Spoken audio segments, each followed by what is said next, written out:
Why are you so angry? Who hurt you?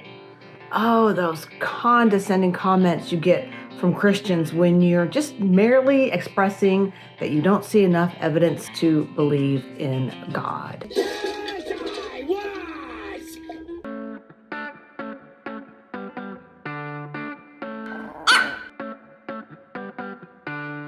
Thanks for joining me. Hi, I'm Laurentia. If you have not been here before, I was in the church for over 50 years before I deconverted. If you're new, think about liking and subscribing. Thanks so much. So today we're going to talk about the 10 reasons why Christianity made me an angry atheist, a so-called angry atheist. You'll notice that this is a super casual video. I'm visiting my sister, so I'm in my nephew's bedroom recording without my microphone that I forgot, without my ring light, so I'm like in kind of crappy lighting. So I guess now you'll see what I really look like. So let's get into the reasons and stay to the end because you'll hear my number one reason for being the so-called angry atheist. So, my number one reason for being an angry atheist is that Christians believe that atheists are just naturally immoral, or that they have superior morality because they get their objective morals from the Bible. Never mind that the Bible condones slavery, genocide, misogyny. No, most of them don't even realize the Bible does that, but they believe that my morality, because it's subjective, is not as good as their objective morality. And let's not forget about all the Christians that get caught up in scandals. Not saying that atheists don't get caught up in scandals, but if their morality was so superior and so objective, how is it that almost every day you can pick up a newspaper and find out about church scandals? So it's just infuriating to me, and I think to most atheists, that we're considered somehow morally inferior. You can go to the comments in almost every one of my videos, and you will see somebody stating that I am just angry, or I left the church so that I could go sin. And I'm going to admit it, I used to be one of those Christians who thought people left the church so that they could sin, so that they could just have all the sex they wanted, or drugs, or rock and roll, whatever they wanted to do. And so that was just creepy on my part. Who in the world, who would be so stupid to give up an eternal life, living forever, so that you could just do a little sinning and just leaving that? Who would be that stupid? Not me.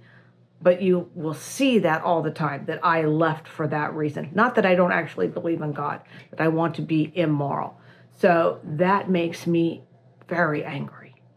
The number two reason is intolerance, Christian intolerance, even among themselves. Different denominations don't even tolerate each other. Christians, Protestants, and Catholics. That's probably the best example. But even among Protestants, a Southern Baptist believes sincerely that they are superior to a Methodist, and vice versa. So even amongst each other. And of course, we know about the intolerance for anyone else with a different religion or different beliefs than them. When my sons were in middle school and high school, and this is in the South, okay, this is really prevalent in the American South. Let me just say that. My sons had a coach, a football coach, who would pray before every game. Now, I was a Christian at the time, and I had no problem with it. But even then, I wondered, what would happen if they ever got a Hindu coach, or a Muslim coach, or a Buddhist coach, or Wiccan coach? What would happen with that? Do you think there would be tolerance among the crowd for that kind of praying? No, of course not. I wouldn't have tolerated it at the time. And now I wish that that would happen. It's not going to probably happen in my lifetime, but I find that rather interesting. My third reason is Christians pretending to be marginalized. Now, 66% of Americans identify as some sort of Christian, and 75% of Americans believe in God. So how are they marginalized? But, when I was a Christian, I thought I was being judged, I was being persecuted, and that I may even die for that. I mean, it's ludicrous. Now that I'm on the other side, I realize how wrong that is. And it really goes back to them being intolerant, because they think that anything that is outside of their beliefs is attacking them. So they love to pretend that they're marginalized and that it's not unbelievers that are marginalized. It's so backwards. The fact is that Christians have a very elevated position in our society, in our culture, in our history, in our politics, in our law. And the fact that they can't see that is enough alone to make me angry. So the second reason, or I'm sorry, not the second reason, the fourth reason that I am an angry atheist is that Christians are allowed to impose their beliefs on everyone else, and they often do. Jesus says to go throughout all the world and preach the gospel. And boy, I'll give Christians, I will say this, they really took that to heart, and that's what they do. How many times have you been somewhere nice, at a fair, eating at a restaurant, and some jackass Christian with a megaphone thinks that he needs to scream it out into the world? He needs to tell you what a sinner you are. How often do you see other people doing that? It's almost always Christians doing that. Not only that, they think they can get away with it at work. They think they can get away with it everywhere, imposing their beliefs on you. And it's especially infuriating when they try and get laws passed based on nothing but their biblical beliefs. They have no respect or no tolerance for anyone else's beliefs. And it all goes back to, of course, being intolerant, right? I mean, it's really the biggest bunch of crap ever. The fifth reason I'm angry is that Christians tend to stereotype atheists as to all of us being angry. And that just isn't true. Some atheists never are angry. Some of them are fine with people having other beliefs and Christians having a privileged part of American society. I've known several non-believers that they kind of look up to Christians in a weird kind of way, even though they don't believe themselves. But we're not all angry. And I'm certainly past the very angry stage that I was in after I deconverted. I'm sure that a lot of you can relate if you were a Christian that you get sad, and then there is a very angry phase where you're more or less angry about being duped. I'm well past that. I'm really not in that angry phase anymore, but Christians will always stereotype us as angry, even when we're not being angry. We're being very even-keeled and just saying, I don't see the evidence to believe in God. Oh, you're angry. That alone makes me angry. Reason number 6 is the lack of critical thinking skills that Christians have and the special pleading for their God. For some reason, especially online, we're seeing a huge rise in the number of people that are young earth creationists, flat earthers, and moon landing deniers. Unless you're living under a rock, you've seen that. Even in my very fundamentalist church that I grew up in the 70s and 80s, they did not deny that the earth was a sphere or that Americans landed on the moon. It just seems like this is a kind of a new thing over the last few decades, really, but especially the last few years, it's just exploded. And it just doesn't make any sense. Now, my church did believe in a young earth creation, but that kind of goes part and parcel with being a fundamentalist Christian. And the other thing that you'll see is that when you talk about their God, when you ask, who created your God? How did your God get here? Oh, he's outside of space and time.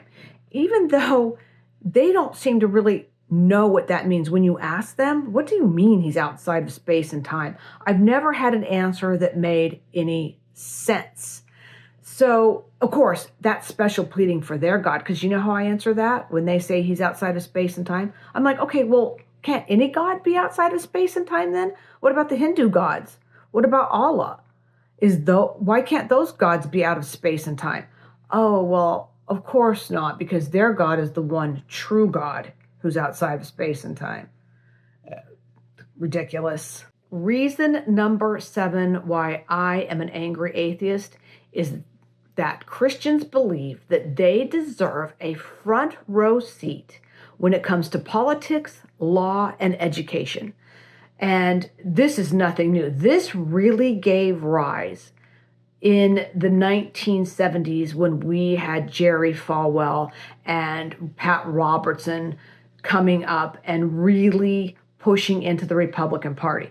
I'm old enough to remember when the Republican Party was full of mostly older, white, conservative people. Many of them were Christians. Many of them were not Christians. It really wasn't a party of Christians.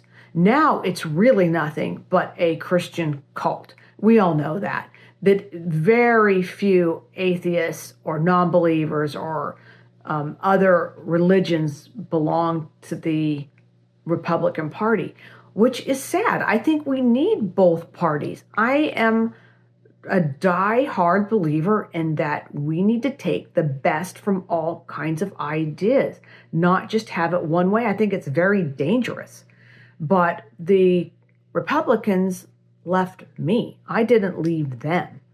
So I just feel like they're really have been for decades, treading into extremely dangerous waters. And they also just turn off a lot of non-believers that otherwise might listen to them. So they're just cutting off their nose to spite their face. So reason number 8, which I barely need to talk about, and I'm just going to say that it's because a lot of people are angry over Christianity's history of oppression and wars. So do I need to go into it? Of course, we know that they have oppressed and marginalized anyone in the LGBTQ community, women, people of color. And how many wars have been fought over religion? If you just study European history, how many thousands or hundreds of thousands of people have died due to religious wars? I couldn't even hazard a guess. Ridiculous. Reason number 9 is that Christians, including myself when I was a Christian, don't know the Bible. Oh, they think they know the Bible. I used to think that I knew the Bible frontwards and backwards and everything in between. And I thought that because I would go to church and I would listen to the scriptures being read, I would go to Sunday school, I went to Bible study, I would read my daily bread or the upper room, and I thought, wow, I know all these verses, but I didn't know anything about the Bible. I didn't know where it came from. I didn't know many of the stories in it. I was lied to. Pastors actually lie about the Bible. They let you believe things that aren't true about the Bible. So in some ways, they're a victim. Many Christians are a victim of being lied to, but that doesn't give you the right to not be responsible for your own beliefs and study it for yourself. I can tell you now that I'm a non-believer, that atheists often know the Bible far better than your average Christian does. And when you're going toe-to-toe with a Christian who doesn't know the Bible, it's exasperating. Many Christians, maybe most Christians, don't understand that chattel slavery is absolutely condoned in the Bible. They will just go to almost their death thinking that it was some kind of indentured servant, which was true. That was only for the Israelis, though, not for foreigners. So it's just frustrating, more frustrating than angry. And now let's stay tuned for my number 10 reason, which is actually the number 1 reason why I am an angry atheist. The number 1 reason why I am and continue to be an angry atheist goes a little bit back to point number 9 with what I was saying, is that I was lied to, I was scammed, and I was stolen from for 50 years. I was told that scientists who date things, who study the earth, were Satanists. I was actually told that, and anyone who grows up in a fundamentalist church will tell you that that is taught. I was taught that the earth was 6,000 years old. My parents told me not to listen to my scientist teachers at school. I was told that Christ was going to come back any moment, at any time. And I was scared. My childhood was robbed from me because I was constantly scared that Jesus was going to come back and that I might not be taken up with him, that I might have to live through the tribulation. And I had untold thousands of dollars taken from me. And I was told that I was going to live forever, all for the low, low price of 10% of my income. So that's on a personal level. And I was a victim. Again, I was a victim. Although I will say as an adult, I really should have checked it out myself. So maybe I'm more angry at myself. There has to be a level of being angry that I just took all of this ludicrous stories and believed it without ever investigating for myself. So maybe the number one reason is that I'm angry at myself. Thank you for tuning in. Like I said, please like and subscribe, leave a comment, and thank you. And I will see you next week.